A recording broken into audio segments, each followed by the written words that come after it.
Slides are visible? Slides are visible? No, ma'am.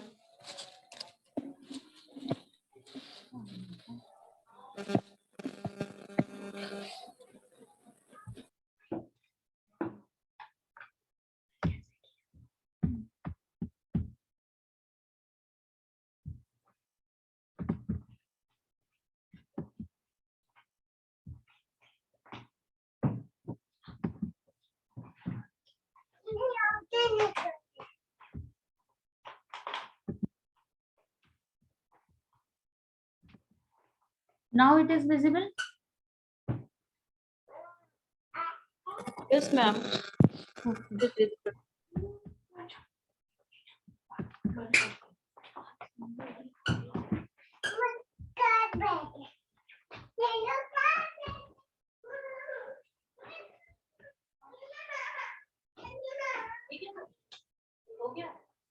Full slide नहीं आ रही है, कुछ नहीं आ रही है। फुल नहीं आ रही है.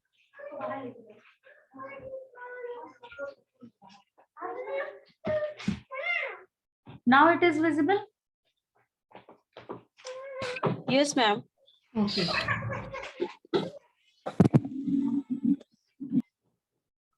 Today we will discuss, am I audible? Yes, ma'am. Recording is on? Yes, ma'am. Recording is on. Okay. Today we will discuss about interview, questionnaire and observation method. Interview is an interview is any face-to-face conversational exchange where one person elicits information from another person. मतलब एक व्यक्ति interviewer होता है और दूसरा interviewee होता है, उससे कन्वर्सेशन एक्सचेंज होता है और एक व्यक्ति इंफॉर्मेशन पूछता है और दूसरा व्यक्ति इंफॉर्मेशन देता है. Interview is face to face interpersonal role situation in which one person, the interviewer, asks a person being interviewed, the respondent, questions designed to obtain answer pertinent to research problem. Research problem से related कुछ questions होते हैं जिनको वो interviewer से पूछता है और उसका आंसर इंटरव्यूई देता है. Characteristics of interview. Interview is a face-to-face situation. In interview, questions are asked and responses are given verbally. ये एक face-to-face situation होती है. इसमें इंटरव्यू जो होता है उसमें क्वेश्चन पूछता है, उससे कुछ और रिस्पॉन्स देता है, वर्बली उसके कुछ रिस्पॉन्सेस दिए जाते हैं. In interview, information is recorded by interviewer and not by the respondent. Interview में एक खास बात यह है कि उसके जो रिस्पॉन्सेज होते हैं वो इंटरव्यूअर द्वारा रिकॉर्ड किए जाते हैं, रिस्पोंडेंट के द्वारा रिकॉर्ड नहीं किए जाते हैं. नेक्स्ट है the relationship between interviewer and interviewee is structured in specific way. जो रिलेशनशिप है वो इंटरव्यूअर और इंटरव्यूई के बीच में वो स्ट्रक्चर्ड होता है स्पेसिफिक वे से, क्योंकि जब हम किसी रिसर्च पर्पस से कोई अध्ययन करने जा रहे हैं तो वहां पर जो स्पेसिफिक वे के ही क्वेश्चन होंगे, स्ट्रक्चर्ड इंटरव्यू ही लिया जाता है, क्योंकि वहां हमारा उद्देश्य स्पष्ट होता है कि हमें क्या चीज पूछनी है और उसके हिसाब से अपनी रिसर्च प्रॉब्लम के हिसाब से ही हम स्ट्रक्चर को डिसाइड कर लेते हैं कि किन किन पॉइंट्स पर हमें इंटरव्यू लेना है. There is considerable feasibility in the format of interview. अब जो फॉर्मेट होता है इंटरव्यू का उसमें फिजिबिलिटी रखी जाती है. फिजिबिलिटी इसलिए रखी जाती है क्योंकि मान लीजिए कोई ऐसी चीज है, इम्पोर्टेंट चीज है जो हमें पूछनी है, तो हम वहां पर उसको पूछ भी सकते हैं. ये एक फेस टू फेस इंटरेक्शन है, सिचुएशन होती है. इसमें जो क्वेश्चंस हैं, किसी का माइक ऑन है, किसी का माइक ऑन है, पिंकी शायद तुम्हारा ही ऑन है, जरा म्यूट कर दीजिए पिंकी। तो इंटरव्यू में कुछ फेस टू फेस सिचुएशंस है, एक व्यक्ति क्वेश्चन पूछ रहा है, दूसरा उसका आंसर दे रहा है। जो क्वेश्चन करने वाला व्यक्ति है, इंटरव्यूअर है, वो उन रिस्पॉन्सेस को रिकॉर्ड करता है और इसमें इंटरव्यूअर और इंटरव्यूई में कुछ स्पेसिफिक वे से ही स्ट्रक्चर्ड क्वेश्चन पूछे जाते हैं, हालांकि अनस्ट्रक्चर्ड भी हो सकता है, लेकिन जब हम रिसर्च पर्पस पे इसे यूज करते हैं तो ये मैक्सिमम टाइम स्ट्रक्चर्ड ही रहता है। There is considerable flexibility in the format of the view. जो फॉर्मेट ऑफ इंटरव्यू है वहां पे कुछ इसमें फ्लेक्सिबिलिटी भी रखी जाती है, ताकि सिचुएशन के अकॉर्डिंग अगर जरूरत हो तो हम अपने क्वेश्चन को बदल सकें या कुछ उसमें पूछ सकें। इतने प्रकार के इंटरव्यू हो सकते हैं। क्लिनिकल इंटरव्यू, जब कोई क्लिनिकल प्रॉब्लम होती है जहां हमें डायग्नोसिस करनी होती है, किसी भी प्रकार की प्रॉब्लम को आइडेंटिफाई करना होता है, कोई क्लिनिकल केस होता है, वहां पर हम क्लिनिकल इंटरव्यू करते हैं। दूसरा है रिसर्च इंटरव्यू, जो हम किसी रिसर्च प्रॉब्लम के लिए करते हैं, अपनी जो भी हमारा डेटा होता है उसको वेरीफाई करने के लिए कभी कभी करते हैं। कभी कभी हम प्रायर स्टेज पर प्रायर जानकारी के लिए इसे करने का प्रयास करते हैं, और कभी कभी हम जब डेटा कलेक्ट कर लेते हैं तो उसके बाद हम उसे वेरीफाई करने के लिए रिसर्च में से यूज करते हैं। तो इसे हम डिफरेंट टाइम्स पे अलग अलग तरीके से आप स्ट्रक्चर और अनस्ट्रक्चर्ड इंटरव्यू को यूज करते हैं according to the situation and the requirement of the problem. हम रिसर्च में इंटरव्यू को यूज करते हैं। डायग्नोस्टिक इंटरव्यू ये वो होता है जहाँ पे हमारे पास कोई क्रॉनिक केस आया है और हमें उसके बारे में जानकारी लेनी है। जैसे मान लीजिए कोई ऐसा केस है जिसकी बिहेवियर दिख रहे हैं, सिम्टम्स दिख रहे हैं, लेकिन उसके कारण हमें नहीं पता चल रहे हैं, तो वहां पर हम डायग्नोस्टिक इंटरव्यू लेते हैं और कभी कभी हम प्रोजेक्टिव टेक्निक्स को भी यूज करते हैं। तो डायग्नोस्टिक इंटरव्यू क्रॉनिक केसेस की जानकारी लेने के लिए किया जाता है।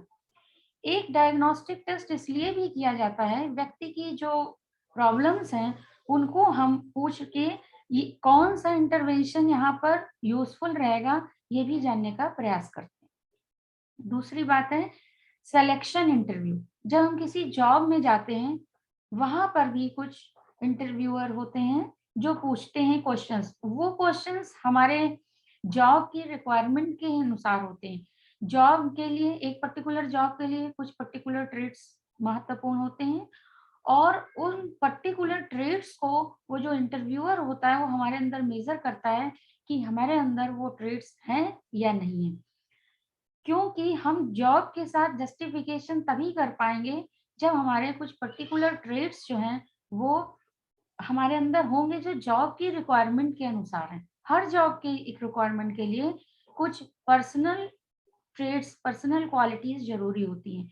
अगर वो उस व्यक्ति में पाई जाती हैं जिसको हम रिक्रूट करने जा रहे हैं पर्टिकुलर जॉब में, तो वहां पर वो व्यक्ति का जो परफॉर्मेंस होगा, जो आउटपुट होगा, वो बहुत बेटर होगा। इसलिए हम सिलेक्शन में भी इंटरव्यू को यूज करते हैं। नेक्स्ट है फोकस इंटरव्यू।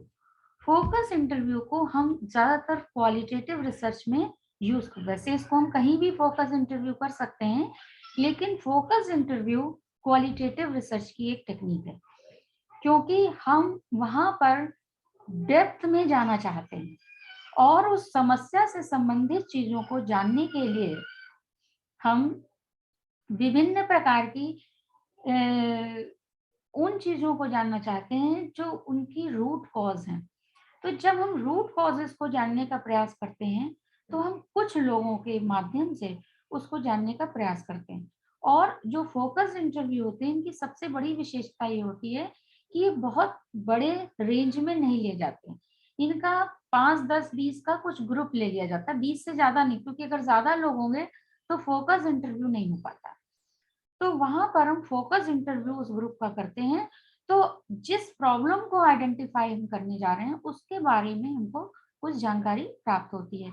ये फोकस इंटरव्यू ज्यादातर क्वालिटेटिव रिसर्च में यूज होते हैं। एक ये इंफॉर्मेशन कलेक्शन के आधार पर दो टाइप्स हैं स्ट्रक्चर्ड इंटरव्यू और अनस्ट्रक्चर्ड इंटरव्यू। स्ट्रक्चर्ड इंटरव्यू वो होते हैं जहां पर हमें क्या पूछना है, क्या इंफॉर्मेशन हमें कलेक्ट करनी है, ये चीज पहले से डिसाइड होती है।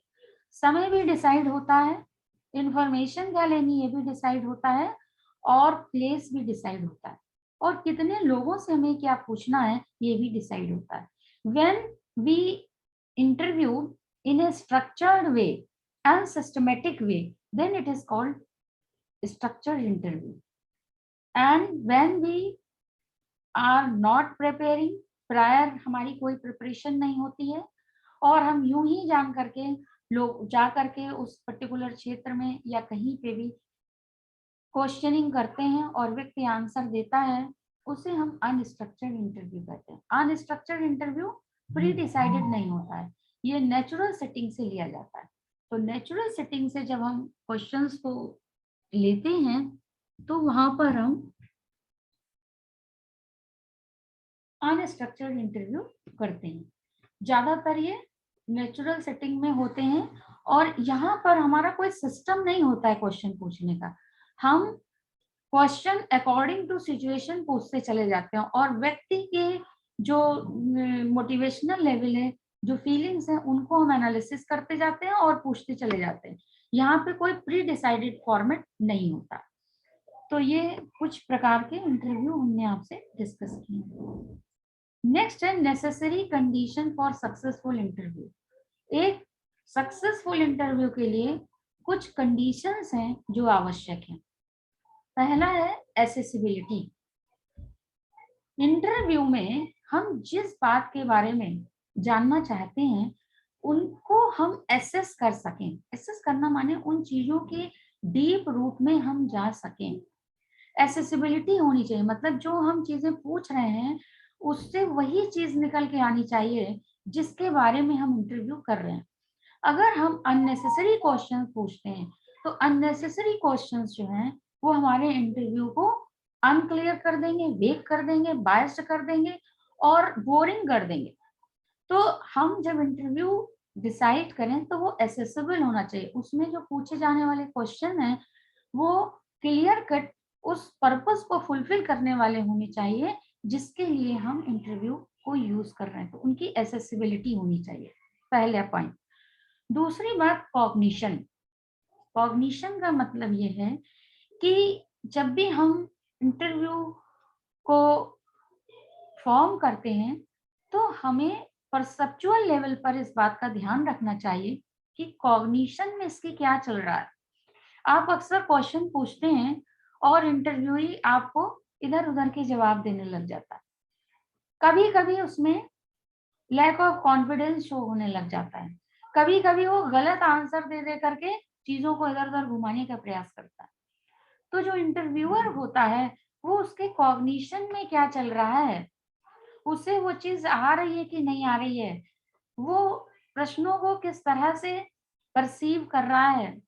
बहुत से लोगों को देखा होगा डर जाते हैं, बहुत से लोगों को आपने देखा होगा ओवर कॉन्फिडेंस में जवाब देने लग जाते हैं। तो उनके कॉग्निशन में क्या चल रहा है ये भी एसेस करना चाहिए, क्योंकि व्यक्ति ने जो जवाब दिया वो किस तरह से दिया, कितने कॉन्फिडेंस से जवाब दिया गया, कितना एक्यूरेसी से जवाब दिया गया। जैसे अगर मान लीजिए बहुत से लोग सोचते हैं इंटरव्यू है तो हम सारे प्रश्नों के उत्तर दे लें तभी सब सही है, ऐसा नहीं है। वहां पर आपकी नॉलेज तो एसेस होती है, साथ में आपकी डिसीजन मेकिंग भी एसेस होती है। अगर मान लीजिए आपको क्वेश्चन नहीं आता है और आप कह देते हैं कि हमें नहीं आता है, देन इट इज ओके। और आपको नहीं आता है और आप बार बार ये कह रहे हैं ये आंसर होगा, ये आंसर होगा, और आंसर को आप घुमाते जा रहे हैं, तो इसका मतलब ये है कि आप में लैक ऑफ कॉन्फिडेंस है। यू कैन नॉट डिसाइड कि आपको क्या आता है और क्या नहीं आता है। ये डिसीजन होना, क्वेश्चन पूछा गया, हर किसी को हर चीज नहीं आ सकती, लेकिन आपको क्या आता है और क्या नहीं आता है ये आपको बताने की क्षमता होनी चाहिए, ये आप एक्सप्लेन कर सकें। अगर आपको नहीं आता है और आप फिर भी आंसर करते चले जा रहे हैं और गलत आंसर करते चले जा रहे हैं, तो उससे ये असेस होता है कि you don't know anything about yourself. आपको अपने ही बारे में नहीं मालूम है, और अगर आपको मालूम भी है तो you don't want to accept that gap, उस चीज को आप एक्सेप्ट नहीं कर रहे हैं, तो ये सब आपकी निगेटिव पर्सनालिटी को शो करने लग जाता है। तो जहां आपको जो चीज आ रही है उसको आप एक्सेप्ट करिए, जो चीज नहीं आ रही है उसको आप थोड़ी देर प्रयास करिए, उसके बाद आप बता दीजिए कि मुझे ये क्लियर नहीं है, आप दूसरा क्वेश्चन पूछिए।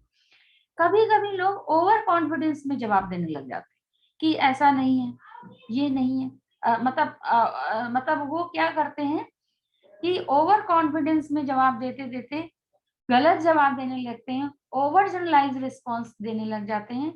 वहां पे देखिए, ओवर कॉन्फिडेंस जैसे लैक ऑफ कॉन्फिडेंस बुरी चीज है, वैसे ही व्यक्तित्व में ओवर कॉन्फिडेंस भी बुरी चीज है। अगर आप ओवर कॉन्फिडेंट होके कहीं पे भी जवाब देंगे तो वो भी आपके व्यक्तित्व को निगेटिव डायमेंशन में ही असेस करता है व्यक्ति। दूसरी बात है मोटिवेशन। अब मोटिवेशनल लेवल कितना है, उस व्यक्ति का जवाब देने का मोटिवेशनल लेवल कितना है। अगर मान लीजिए मोटिवेशनल लेवल उसका ठीक है, वो आपकी चीजों को सही ढंग से रैपर्ट एस्टेब्लिश करके सही ढंग से जवाब दे रहा है, तो उससे आपके मोटिवेशनल लेवल को भी पता चलता है। अगर वो मोटिवेट नहीं है और आप उससे कुछ भी प्रश्न पूछ रहे हैं, वो जो मन आ रहा उत्तर दे दे रहा है, तो आपका जो इंटरव्यू है वो सक्सेसफुल नहीं रहेगा। अनविलिंगनेस से दिया हुआ इंटरव्यू की कोई मीनिंग नहीं होती है। One should be motivated to give the answer of your question, otherwise there is no meaning of that interview. तो ये नेसेसरी कंडीशंस हैं सक्सेसफुल इंटरव्यू की, कि उसमें एसेसिबिलिटी होनी चाहिए, कॉग्निशन होना चाहिए और मोटिवेशन होना चाहिए। ये तीन चीजें इंपॉर्टेंट हैं। Factor affecting the use of interview. कुछ ऐसे फैक्टर्स हैं जो इंटरव्यू को प्रभावित करते हैं। Factors affecting the use of interview, इसमें कुछ ऐसे फैक्टर्स हैं जो इंटरव्यू को हम जब जिस तरह से लेते हैं उसको वो प्रभावित करते हैं। तो ये तीन सिचुएशंस हैं जो हमारे इंटरव्यू को प्रभावित करती हैं। पहला है क्वालिटीज ऑफ इंटरव्यूअर। जिस व्यक्ति का हम जो व्यक्ति इंटरव्यू ले रहा है उसके व्यक्तित्व के गुण जो हैं वो प्रभावित करते हैं इंटरव्यू को। दूसरा qualities of respondent or interview. जिस व्यक्ति का हम इंटरव्यू ले रहे हैं उसके भी व्यक्तित्व जो है वो इंटरव्यू को प्रभावित करते हैं। और तीसरा है nature of the problem of study. किस तरह की प्रॉब्लम्स को आप स्टडी कर रहे हैं वो भी हमारे इंटरव्यू को प्रभावित करता है। नेक्स्ट है क्वालिटीज ऑफ इंटरव्यूअर। जो व्यक्ति इंटरव्यू ले रहा है उसकी क्वालिटीज प्रभावित करती है। दो तरह की होती है, एक होती है सब्जेक्टिव क्वालिटी और दूसरी होती है ऑब्जेक्टिव क्वालिटीज। सब्जेक्टिव क्वालिटी ये है कि इंक्विजिटिव माइंड होना चाहिए। जो व्यक्ति इंटरव्यू ले रहा है उसका इंक्विजिटिव माइंड होगा अगर, तो वो चीजों को अच्छे से असेस कर पाता। दूसरी बात है कॉन्सिलेशन होना चाहिए। वो जो भी चीज असेस कर रहा है उसको क्लियर कट डिसाइड कर। मान लीजिए इंटरव्यूअर में कोई द्वंद है तो उसके अंदर ये क्षमता हो कि वो उसकी एग्जैक्ट मीनिंग को जान सके, कि उस द्वंद को रिजॉल्व करने की क्षमता रखता हो ताकि वो एग्जैक्ट इंफॉर्मेशन ले ले। दूसरी बात है सोशल स्किल्स होनी चाहिए। अगर आपका व्यवहार बहुत ज्यादा सबड्यूड है या आप ठीक से चीजों को इंटरप्रेट नहीं कर पाते हैं या आप ज्यादा अपनी बात को मुखर तरीके से नहीं कर पाते, बहुत सारी सोशल स्किल्स होती हैं, अगर वो नहीं है आप में, जैसे दूसरे की फीलिंग्स को समझना चाहिए, एम्पैथेटिक होना चाहिए, है ना। अगर आप दूसरे को एनालाइज नहीं कर पा रहे हैं तो वहां पर सोशल इमोशनल लर्निंग में एक्सपर्ट होना चाहिए। जो इंटरव्यू लेने जा रहा है वो व्यक्ति अगर सोशल इमोशनल लर्निंग में परफेक्ट होगा, को जानता होगा, समझता होगा, दूसरों के फीलिंग और इमोशंस को अगर वो समझता होगा तो वो अच्छे से दूसरों की भावनाओं को समझ पाएगा। मतलब उसमें सोशल स्किल्स होना बहुत जरूरी है। तो ये 3 जो है आपकी सब्जेक्टिव क्वालिटीज हैं। नेक्स्ट आपकी कुछ ऑब्जेक्टिव क्वालिटीज, जो इंटरव्यू लेने जा रहा है उसकी कुछ ऑब्जेक्टिव क्वालिटीज भी होनी चाहिए, जैसे कि gender of interview, male interview ले रहा है या फीमेल इंटरव्यू ले रही। तो मेल और फीमेल का जो एक बायस वर्क करती है, मान लीजिए कुछ ऐसे आपकी रिसर्च प्रॉब्लम में मान लीजिए कुछ ऐसे आपने इंफॉर्मेशंस रख रखी है जो कि सबसे शेयर नहीं की जा सकती। तो अगर मेल सोसाइटी से आप पूछने जा रहे हैं, मेल सैंपल पर जा रहे हैं, तो मेल मेंबर अगर होगा तो ज़्यादा कंफर्टेबल होंगे। इसी तरीके से अगर फीमेल के बारे में कुछ जानकारी करनी है, तो फीमेल अगर होगा तो वहाँ पे ज़्यादा फिजिबिलिटी हो जाती है। तो हमारी जो रिसर्च प्रॉब्लम है या जिस चीज़ पर हम इंटरव्यू करने जा रहे हैं, तो उसमें सब मेल्स हैं या फीमेल्स हैं, इसके हिसाब से भी जेंडर, इंटरव्यूअर का जेंडर सेलेक्ट करना चाहिए। उसका भी प्रभाव पड़ता है। जैसे सेम जेंडर में व्यक्ति ज़्यादा कंफर्टेबल हो जाता है, लेकिन अपोजिट जेंडर में अगर कुछ ऐसी चीज़ें हैं जिनका जवाब देने में थोड़ा-सा हेजिटेशन होता है या व्यक्ति सबड्यूड हो जाता है, तो वहाँ पर वो सही बात को इंटरप्रेट नहीं कर पाएगा, अपने बहुत सारे फीलिंग इमोशंस को वो छुपा लेगा। रेस का बहुत अधिक इफेक्ट इंडियन कॉन्टेक्स्ट में नहीं पड़ता, ये फॉरेन कंट्रीज में जरूर पड़ता है, क्योंकि वहाँ रेस के बहुत सारी प्रेजुडिसेस होती है। हमारे यहाँ रेस की उतनी ज्यादा प्रेजुडिसेस नहीं है। हाँ, कुछ ग्रुप्स में जरूर प्रेजुडिसेस हैं। तो हमारे यहाँ कास्ट प्रेजुडिसेस हैं, हमारे यहाँ रेस प्रेजुडिसेस उतनी ज्यादा नहीं है। ये तो इसमें रेस के साथ में आप कास्ट को, इंडियन कॉन्टेक्स्ट में कास्ट की प्रेजुडिसेस ज्यादा हैं, तो उनको आप ध्यान दे सकते हैं। उनकी क्वालिटीज भी प्रभाव, कौन व्यक्ति है, क्या इंटरव्यू कर रहा है, किस जाति का है, किस धर्म का, इसका भी थोड़ा सा एक इम्पैक्ट आता है। नेक्स्ट है सोशल क्लास, उसका सामाजिक वर्ग क्या है, उसका प्रभाव पड़ता है। मैनर ऑफ स्पीकिंग, किस तरह से वो बोल रहा है। अब आप अगर जिससे भी इंटरव्यू लेने जा रहे हैं, उससे बोलने का आपका तरीका ऐसा है कि आप बड़े एरोगेंट वे में क्वेश्चनिंग कर रहे हैं, आपका कोई रैपर्ट नहीं है, और आपने बस कुछ क्वेश्चन आपको पूछने हैं, इसीलिए आप वहां पर जाकर के खड़े होकर पूछने लग जाएं, तो जो इंटरव्यू होगा वो बहुत ज्यादा कंसंट्रेशन से जवाब नहीं देगा, हो सकता है सही जवाब भी ना। तो बोलने का तरीका, एक व्यक्ति होता है जो बात करना शुरू करता है और आपको लगता है कि हमें इससे बात नहीं करनी, वहीं आपका रैपर्ट खत्म हो जाता है। तो बोलने का तरीका, और एक व्यक्ति ऐसा होता है कि आप उससे बात नहीं करना चाह रहे हैं, लेकिन उसकी बातचीत का तरीका इतना अच्छा होता है कि आप उसके साथ इन्वॉल्व होकर के उसको आप आंसर कर। नेक्स्ट है मैनर ऑफ ड्रेसिंग, आप कैसे ड्रेसअप हैं, क्योंकि अपीयरेंस का भी प्रभाव पड़ता है। जब व्यक्ति की अपीयरेंस ठीक ठाक होती है, देखने में गुड लुकिंग होती है, तो व्यक्ति उससे बात करने के लिए मोटिवेट होता है।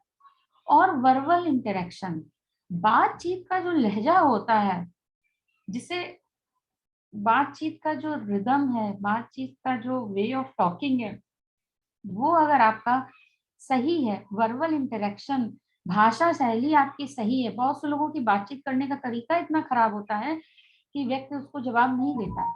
तो वर्बल इंटरेक्शन जो है अगर सही है, तो वहां पर व्यक्ति इंटरव्यूअर को ज्यादा अच्छे से जवाब देने की कोशिश करता है। तो ये कुछ ऑब्जेक्टिव क्वालिटीज थी और कुछ सब्जेक्टिव क्वालिटीज। अब क्वालिटीज ऑफ इंटरव्यू, जिस व्यक्ति का आप इंटरव्यू लेने जा रहे हैं उसकी जो क्वालिटीज हैं वो भी आपके इंटरव्यू को प्रभावित करती हैं। कैपेबिलिटी टू वर्बलाइज, जैसे बहुत से लोग होते हैं, आप उनसे प्रश्न पूछिए तो जवाब नहीं दे पाते, और वो आधी बात कहते हैं और आधी बात उनके एक्सप्रेशन में होती है। तो ये सब नॉन वर्बल क्यूज होते हैं। बहुत सारे प्रश्नों के जवाब व्यक्ति नहीं दे पाता है। अगर वो बहुत ज्यादा ऑरेटर नहीं है, अपनी बात को कह नहीं पाता है, तो तब वहां पर आपको जो वो कह रहा है उस पर मत जाइए, वहां पर आपको उसके non verbal cues, symbolic interactionism को एसेस करना पड़ेगा कि वो क्या सिंबॉलिक इफेक्ट दे रहा था, किस तरह से वो नॉन वर्बल रह के क्या बताना चाहता था, क्या कहना चाहता था। तो इन चीजों को आप असेस करने का प्रयास करते हैं। कैपेबिलिटी टू वर्बलाइज, मतलब बोलने की उसकी अगर क्षमता है तब तो वो आपके प्रश्नों का फटाफट उत्तर दे देगा। लेकिन अगर उसकी कैपेबिलिटी नहीं है या कम है, कम बोल पाता है, नहीं अपनी बात कह पाता है, तो वहां उसके जो नॉन वर्बल क्यूज होंगे उसमें वो आधी बात बोलेगा और आधी चुप हो जाएगा। उसको आपको एसेस करना पड़ेगा। जिस तरह का वो फेशियल एक्सप्रेशन दे रहा है, जिस तरह का वो जेस्चर दे रहा है, जिस तरह से वो इंटरेक्ट कर रहा है, उसको आपको एनालाइज करना पड़ेगा, उसके हिसाब से आपको बोलना पड़ेगा। नेक्स्ट है विलिंगनेस टू गिव इंटरव्यू। अभी हमने पहले भी डिस्कस किया कि व्यक्ति इंटरव्यू देना चाहता है या नहीं देना चाहता। अगर कोई व्यक्ति आपको कोऑपरेट नहीं कर रहा है या कोई चीज आपको नहीं बताना चाह रहा है, तो आप उससे जबरदस्ती नहीं पूछ सकते। विलिंगनेस बहुत जरूरी है। व्यक्ति का कंफर्ट देखिए, जिससे आप इंटरव्यू लेने जा रहे हैं, मान लीजिए रिसर्च फाइंडिंग के लिए ही आप इंटरव्यू लेने जा रहे हैं, तो उसकी विलिंगनेस बहुत जरूरी है। और अगर आपने अनविलिंगनेस में उससे क्वेश्चनिंग करी तो वो आपको फेक डेटा दे देगा और उस फेक डेटा का कोई मीनिंग आपके रिसर्च के लिए नहीं रहेगा। तो विलिंगनेस बहुत जरूरी, चाहे वो किसी भी प्रकार का इंटरव्यू हो। ये पहली क्वालिटी है कि वो व्यक्ति आपके प्रश्नों का जवाब देना चाहता है या नहीं देना चाहता। क्योंकि चाहे आप डायग्नोस्टिक इंटरव्यू कर रहे हो, चाहे वो आप जॉब के सिलेक्शन के लिए कर रहे हो, चाहे वो रिसर्च प्रॉब्लम के लिए कर रहे हो, आप टू दी पॉइंट असेसमेंट या इंटरव्यू का जो पर्पस है वो तभी फुलफिल होगा जब वो सामने वाला आपके इंटरव्यू के क्वेश्चंस के आंसर देने के लिए विलिंग होगा। विलिंगनेस इज वेरी इंपॉर्टेंट, इसीलिए रैपर्ट एस्टेब्लिश किया जाता है। तो अच्छा, और एक चीज और भी है कि मानव स्वभाव सोशल डिजायरेबिलिटी नॉर्म से प्रभावित होता है। वहां पर वो बहुत सारी चीजों को जो है वो नहीं बताना चाहता, जैसा होना चाहिए वैसा वो बताता है। इसे सोशल डिजायरेबिलिटी नॉर्म कहते हैं। अब अगर व्यक्ति सोशल डिजायरेबिलिटी नॉर्म से प्रभावित होकर के रिस्पॉन्ड कर रहा है, तो वो आपको वो रिस्पॉन्स दे रहा है जैसा होना चाहिए, वो आपको वो रिस्पॉन्स नहीं दे रहा जैसा वो स्वयं है। तो वहां पर आपका इंटरव्यू प्रभावित हो जाएगा। तो आपको टू दी पॉइंट जानने के लिए उसकी विलिंगनेस को फोकस करना पड़ता है। Nature of the problem of, ये थर्ड पॉइंट है, nature of the problem being studied. अब आपकी जो प्रॉब्लम है जिसको आप एसेस करना चाहते हैं, खास तौर से रिसर्च प्रॉब्लम या डायग्नोस्टिक इंटरव्यू में या क्लिनिकल इंटरव्यू में, जो प्रॉब्लम है उसको अगर आप पूछना चाहते हैं तो वो प्राइवेट है। प्राइवेट मीन्स व्यक्तिगत स्तर से संबंधित है। और कॉन्फिडेंशियल, देखिए मनोवैज्ञानिक का पहला एथिक यही है कि आप दूसरे की इंफॉर्मेशन को कॉन्फिडेंट रखें। आपने अक्सर देखा होगा, पढ़ा भी होगा कि बहुत सारे जो आपके टूल होते हैं उसमें लिखा रहता है कि आपकी जानकारी गुप्त रखी जाएगी। तो ये जो गुप्त रखी जाने वाली बात है वो इसलिए जरूरी है कि अगर आप उसका प्रचार प्रसार करेंगे तो उस व्यक्ति के बारे में दूसरे लोग भी वो जान जाएंगे। अगर उसको कहीं ये भय हो गया कि मेरी जानकारी को ये दूसरों तक पहुंच जाएगी या दूसरे लोग भी जान जाएंगे, तो वहां पर वो व्यक्ति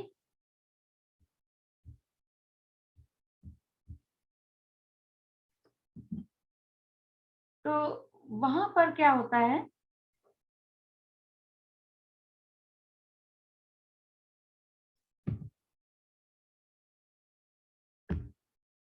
रिकॉर्डिंग हो रही है?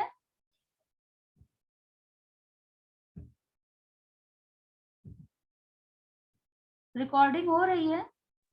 Yes ma'am. अच्छा, इधर ये विजिबिलिटी कम हो गई, एक्चुअली वो आ गया था, वो आ जाता है ना टाइम लिमिट वाला, तो वो आ गया था, इसलिए थोड़ा सा डिस्टरबेंस हुआ। आप लोग विजिबल नहीं है तो हमने कहा पूछ लें। तो अभी थोड़ी देर में ओके मैम। ये खत्म हो जाएगा तो फिर से हम ज्वाइन करेंगे, तो उसके लिए आप ओके मैम। थोड़ा सा प्रिपेयर रहिएगा। टाइम आउट हो गया क्या?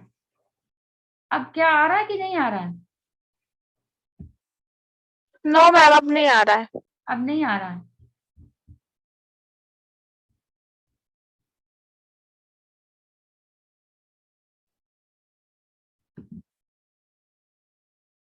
Now it is visible. Ma'am blank screen है। स्क्रीन ब्लैंक हो गया। देखते हैं भाई क्या हो रहा है। मैम अब आ गया है। आ गया है, चलिए। हाँ, तो हम लोग यहाँ थे।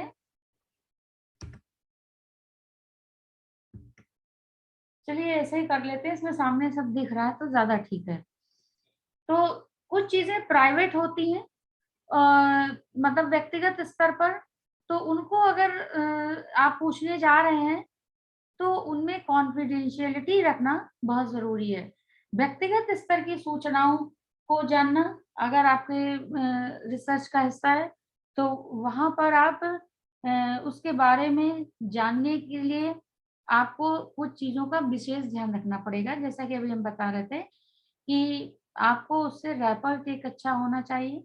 दूसरी बात यह है कि कॉन्फिडेंशियलिटी का विशेष ध्यान रखना चाहिए। अगर आपने कुछ उससे क्वेश्चन ऐसे पूछे हैं जिसका उसे भय है कि आप दूसरों से शेयर कर देंगे तो उसका कुछ नुकसान हो जाएगा, तो वहां पर वो आपको सही इंफॉर्मेशन नहीं देगा। क्योंकि हम ये डिस्कस कर रहे थे कि सोशल डिजायरेबिलिटी नॉर्म्स का बहुत अधिक प्रभाव पड़ता है। नेक्स्ट है, रिकॉर्डिंग तो चल रही है ना? Yes ma'am. Okay. Yes ma'am. Now advantages. तो इसमें कुछ एडवांटेजेस हैं, जैसे interviewer obtain desired information in less time. कम समय में बहुत सारी इंफॉर्मेशन आप ले सकते हैं।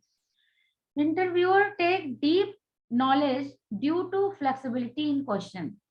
आप अगर फ्लेक्सिबल हो जाए क्वेश्चन में, आप अगर लग रहा है कि कुछ और पूछना आवश्यक है, तो अगर आप फ्लेक्सिबल हो जाएंगे तो बहुत सारी डीप नॉलेज भी आपको उसके बारे में पता चल जाएगी। दूसरी बात, interview is confident about the information gathered by the interview.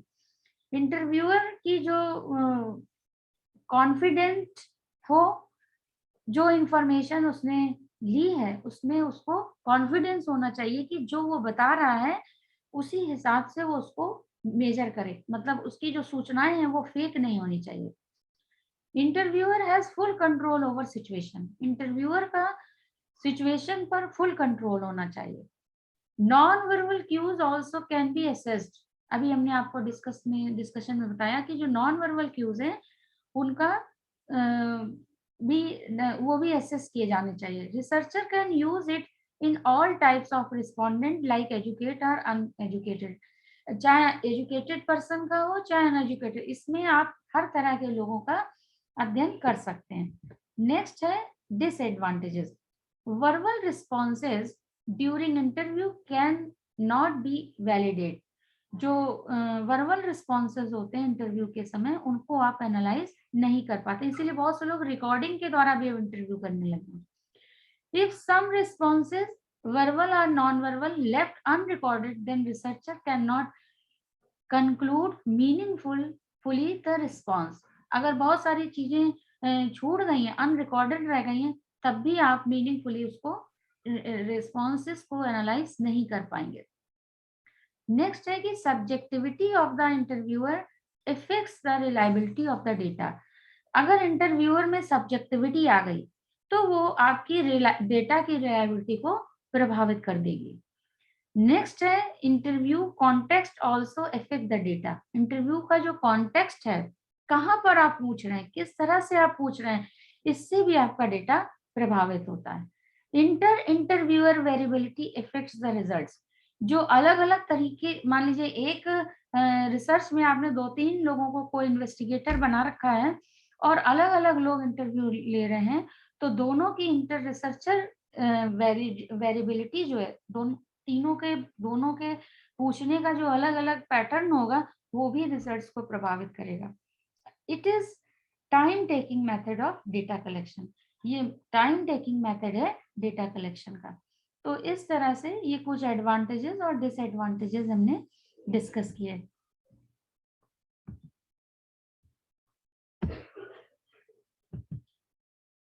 Now important sources of errors in interview, वो कौन सी चीजें हैं जहां से हमारे इंटरव्यू में एरर आ जाती है।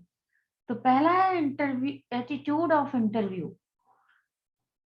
इंटरव्यू जो ले रहा है उसका एटीट्यूड क्या है, इंटरव्यूअर होगा, यहाँ पे इंटरव्यू लिख गया है। तो एटीट्यूड ऑफ इंटरव्यूअर, इंटरव्यूअर का एटीट्यूड कैसा है, ऑप्टिमिस्टिक है, पैसिमिस्टिक है, किस तरह का, कंजर्वेटिव है, रिजिडिटी वाला है। तो वो एटीट्यूड भी प्रभावित करता है हमारे इंटरव्यू को। दूसरा है इनकॉम्प्रिहेंसिबिलिटी ऑफ द क्वेश्चन, अगर आपका क्वेश्चन क्लियर कट नहीं है तो भी आपकी जो चीजें हैं वो प्रभावित होंगी। तीसरा है lack of warmth in the interview situation, interview situation में अगर वार्मथ की कमी है तो भी वो अभी हमने आपको रैपर्ट का बताया ही कि तो सिचुएशन में अगर वार्मथ नहीं है तो भी प्रभावित करता है। नेक्स्ट है lack of motivation in respondents, अगर रिस्पोंडेंट्स आपके विलिंग नहीं है आंसर देने के लिए, मोटिवेट नहीं है, तो भी आपका इंटरव्यू प्रभावित होगा। और नेक्स्ट है लॉन्ग ड्यूरेशन ऑफ इंटरव्यू, लंबे समय तक अगर आप किसी इंटरव्यू को पूछेंगे या क्वेश्चनिंग करेंगे तो उससे भी जो इंटरव्यूई है वो बोर्डम फील करने लगता है, कभी कभी गलत आंसर करने लग जाता है, क्योंकि एक लंबे समय तक अटेंशन को एक जगह फोकस करके आंसर करना भी कठिन होता है, इसलिए इंटरव्यू का स्पैन बहुत बड़ा नहीं होना चाहिए। तो ये कुछ ऐसे पॉइंट्स हैं जिनके कारण इंटरव्यू में एरर्स आ जाती हैं या त्रुटियां आ जाती हैं। Now we will discuss about questionnaire method. This is interview method and I will discuss about questionnaire method. Questionnaire method में हम सभी जानते हैं कि in general the word questionnaire refers to a device for securing answer to question by using a form which respondent fill in himself. अक्सर आप कुछ ऐसे वेरिएबल ले लेते हैं अपनी रिसर्च में, क्वेश्चनर हमें कहाँ कंस्ट्रक्ट करना पड़ता है उसके बारे में हम डिस्कस करेंगे कि कुछ ऐसे क्वेश्चनर आप ऐसे वेरिएबल्स लेते हैं जिनके क्वेश्चनर अवेलेबल नहीं है, और अगर वो अवेलेबल हैं तो उनमें वो आइटम्स नहीं है जिनके द्वारा आप अपनी रिसर्च की प्रॉब्लम को इंटरप्रेट कर सकें। तो वहां पर आप क्या करते हैं कि अपना क्वेश्चनर डेवलप करते हैं। जैसे मान लीजिए आपने फॉरगिवनेस पर काम किया, अब फॉरगिवनेस पर अगर स्केल है तब तो ठीक है, अगर फॉरगिवनेस पर कोई स्केल नहीं है तो आप फॉरगिवनेस के कुछ क्वेश्चंस खुद बनाइए और उन क्वेश्चंस को आप वैलिडेट करिए, जो एक्सपर्ट हैं सब्जेक्ट के उनसे आप उसको पूछिए और कराने का प्रयास करिए, और तब आप उसको रिसर्च में डेटा कलेक्शन में यूज करें। तो क्वेश्चनर एक ऐसा मेथड है जिसमें आप अपनी क्वेश्चनर, बहुत सारे क्वेश्चनर स्टैंडर्डाइज किए गए हैं व्यक्तित्व मापन के या अन्य चीजों को मापन करने, अन्य वेरिएबल्स के मापन के लिए बहुत सारे क्वेश्चनर कंस्ट्रक्ट हैं ऑलरेडी। और जहां कहीं भी आपके ऐसे वेरिएबल्स हैं जिन पे क्वेश्चनर नहीं है या अगर हैं तो वो आपकी रिसर्च प्रॉब्लम की ऑपरेशनल डेफिनेशन के अकॉर्डिंग मेजरमेंट नहीं कर रहे हैं, वहां पर आप खुद भी अपनी क्वेश्चनर को